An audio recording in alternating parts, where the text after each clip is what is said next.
Hai Sobat Sosiologi, gimana nih kabarnya? Semoga masih semangat ya untuk terus belajar. Nah, siapa di sini yang masih asing nih sama Daniel Bell? Dan juga, apa aja sih teori hasil pemikiran Daniel Bell? Oh ya, sebelum kita lanjut ke pembahasan, kita kenalan dulu ya. Yang pertama ada aku sendiri, May Angel. Terus ada Nita, ada juga Mayang, dan yang terakhir Wida. Pembahasan yang akan disampaikan yakni mengenai teori teoritis dan 3 fase pemikiran menurut Daniel Bell. Daniel Bell adalah seorang tokoh sosiologi yang lahir pada tanggal 10 Mei 1919 dan meninggal pada tanggal 25 Januari 2011. Bell sendiri pernah menggambarkan dirinya sebagai sosialis dalam ekonomi, liberal dalam politik, dan memikirkan budaya yang konservatif. Oh iya, Daniel Bell ini terkenal juga loh karena kontribusinya pada pasca industrialisme. Lalu intensi teori menurut Bell itu apa sih?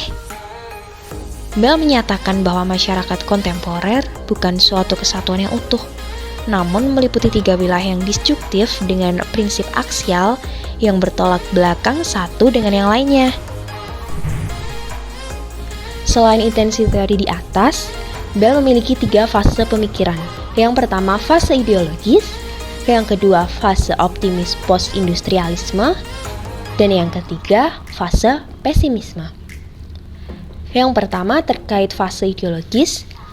Pada fase ideologis, Bell menolak asumsi dalam Marxisme yang didasarkan pada analisa tentang masyarakat Eropa lama, di mana Daniel Bell menerangkan bahwa realitas masyarakat Amerika itu berbeda pemahaman sosial terkait masyarakat Eropa. Perubahan sosial yang terjadi di Amerika dan Eropa menyebabkan terjadinya perbedaan prinsip dan sikap di antara masing-masing masyarakat.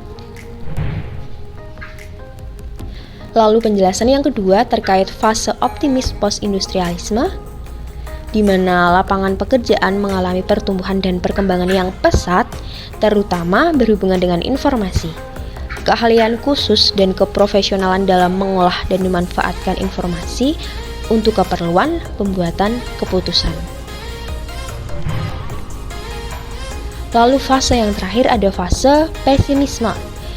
Analisa terkait fase pesimisme tentang kontradiksi yang muncul di dalam wilayah struktur sosial teknoekonomik memperlihatkan bagaimana gerakan impulsif dari wilayah budaya mendorong lahirnya beberapa perubahan dalam cara bekerja pengusaha-pengusaha kapitalis berjuis yang secara besar-besaran memproduksi barang dan jasa yang justru ditujukan untuk memenuhi hasrat akan kepuasan semata dan gaya hidup hedonis yang sebenarnya mereka benci.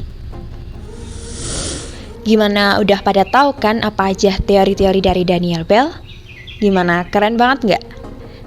Tapi aku mau kasih tahu nih, teori Daniel Bell juga punya kelemahan. Apa sih kelemahannya? Nah, satu kelemahan mendasar dari pemikiran Daniel Bell adalah Bell cenderung tidak pernah menempatkan riwayat keberhasilan Amerika Serikat dalam konteks historis dunia yang lebih luas.